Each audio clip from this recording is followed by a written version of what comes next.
Hello and welcome to my presentation entitled Introduction to Aircraft Jet Engines. So a quick look at the agenda for the presentation. Start off with a quick introduction and then have a look at how jet engines exactly produce their thrust, and then the main body of the presentation is to look at different types of jet engine and then a comparison of the efficiencies of these different types of jet engine and followed by a conclusion to wrap up. So there are two main types of engine used to power aircraft, piston engines and jet engines. Piston engines are reciprocating engines and they're basically just larger versions of the engine you might find in your car, but instead of driving the axle, the output shaft drives the propeller. So in the 1940s and 50s, jet engines were developed. Now these are also internal combustion engines, but they use a compressor to compress the air, a combustion chamber to mix fuel with the air and ignite it, and then it's driven out of the back of the engine. So via Newton's third law, every action must have an equal and opposite reaction. So the force of the mixture of fuel and air out of the back of the engine propels the aircraft forward. So there are three main components to an aircraft jet engine. That's the compressor, the combustion chamber, and the turbine. If we start with the compressor, it's basically a series of fans. They're known as rotors and stators. The stators are fixed and the rotors move past them. And as the air goes in, they compress the air. And as the fans get smaller and smaller and smaller, the pressure gets higher and higher. So as the air moves through the compressor, it slows down, the pressure is raised, and also because the pressure is raised, the temperature is raised. It then gets to the combustion chamber. It's mixed with fuel and ignited, and then it drives through the turbine. Now, as it goes through the turbine, it cools and the pressure is lowered, and this imparts energy to the turbine as it moves through it. So as it moves through the turbine, it drives the turbine blades around, and now there's a common shaft that goes from the turbine that then drives the compressor. And as you might not be able to see in the diagram, but there's usually more than one shaft. So the highest pressure turbine, so the smallest fan, drives the highest pressure compressor, which is the smallest blades there, and then another shaft from the lower pressure turbine might drive the lower pressure compressor at the front of the engine. And after the mixture of hot air and gas has gone through the turbine, it's directed out of the nozzle into the atmosphere, and it's that force going out into the atmosphere that pushes the engine forward and the aircraft forward. So the diagram on the previous slide showed a turbojet engine, and that's one in which all of the airflow goes through the compressor stage, the combustion chamber, and the turbine and out through the exhaust. The most modern jet engines are turbofan engines, and that's one in which a percentage of the air is directed around the core of the engine by an initial large ducted fan, sometimes called a low pressure compressor.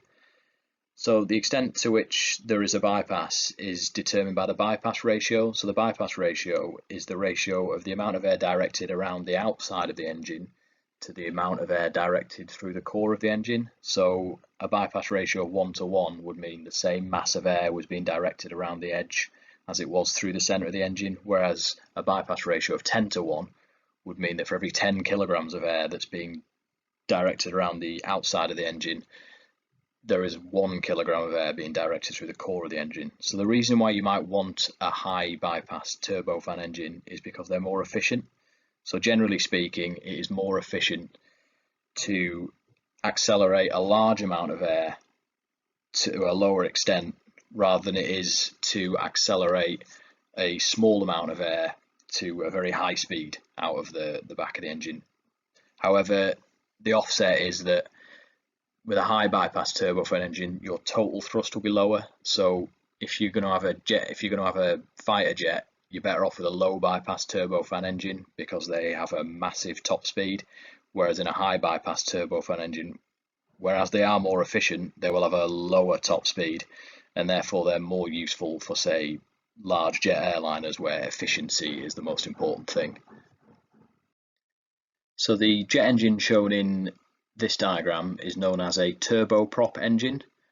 Now, rather than generating thrust by the hot gases coming out of the exhaust, in this type of engine there is a propeller which is attached to a gearbox, which is attached to a shaft on the turbine compressor shaft. So the hot gases going through the turbine power the shaft, which powers the gearbox, which powers the propeller.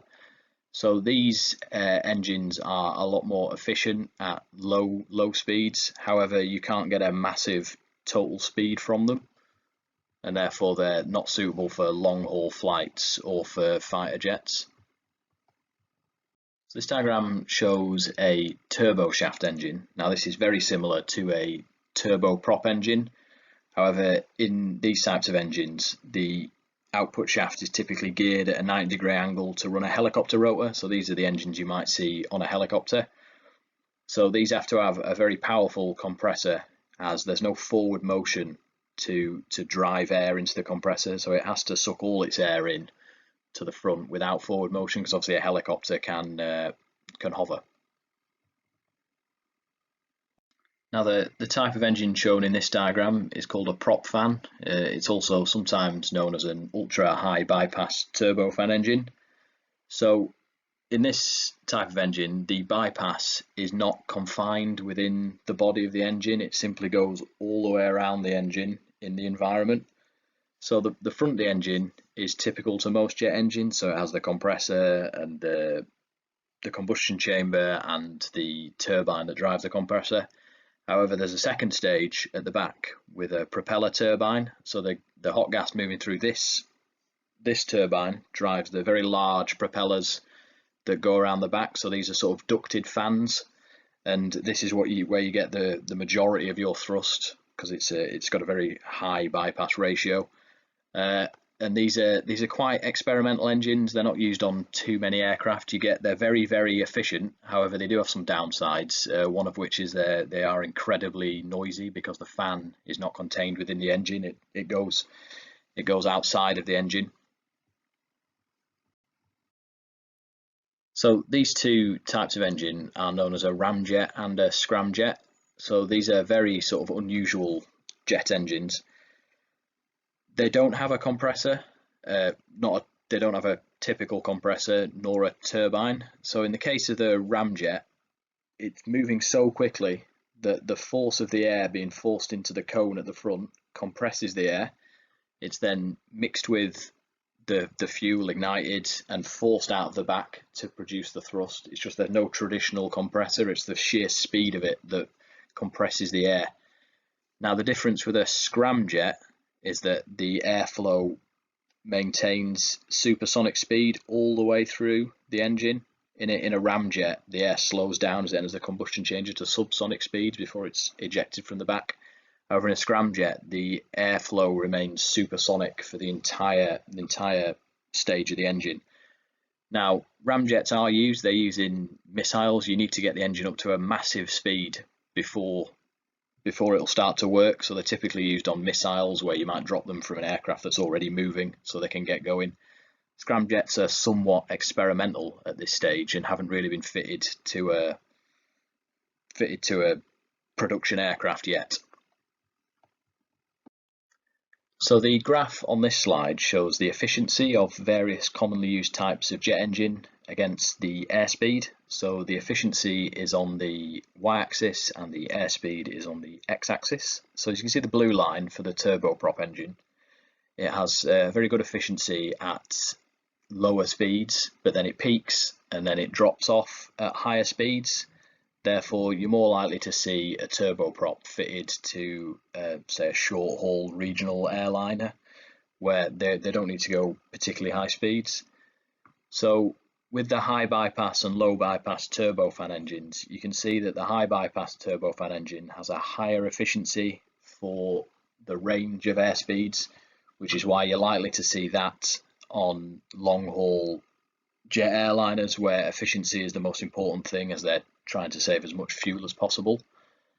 So turbojet engines, which is the red line, are not typically used because they have quite a low efficiency. However, you can achieve a very, very high total thrust and slightly less so with low bypass, so slightly better efficiency with low bypass, but you can still achieve a very, very high total thrust.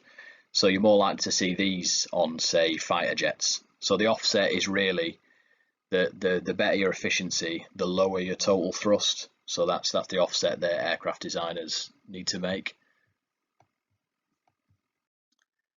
So in conclusion, when it comes to aircraft designers deciding which engine they're going to integrate onto their platform, it really depends on what you need the aircraft to do. So fighter jets will tend to use a low bypass turbofan as they aim for higher total speed, but maybe not quite as reliant on efficiency, whereas a large jet airliner will use a high bypass turbofan as they're not as interested in total thrust, but they are very much interested in raising the efficiency as high as possible and therefore reducing fuel consumption.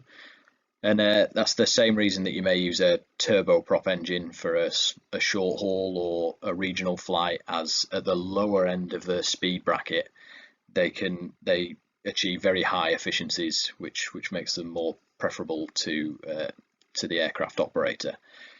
So in recent years, airlines have been looking to drive fuel consumption down even further. So they're constantly trying to improve their engines, give them higher bypass ratios to improve efficiency, and that's, as we've said, for efficiency reasons, to reduce fuel consumption, which reduces costs, and also for the environmental reasons.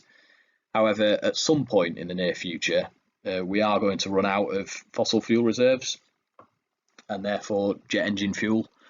And for that reason, aircraft manufacturers are going to have to move towards renewable fuels such as green hydrogen, or they may have to move towards electrically powered aircraft that might be solar powered, or they might have to incorporate some sort of battery. So thank you for listening to my presentation. You can leave any questions you like in the comments section. And this is just a slide with the picture credits for the pictures used in the presentation.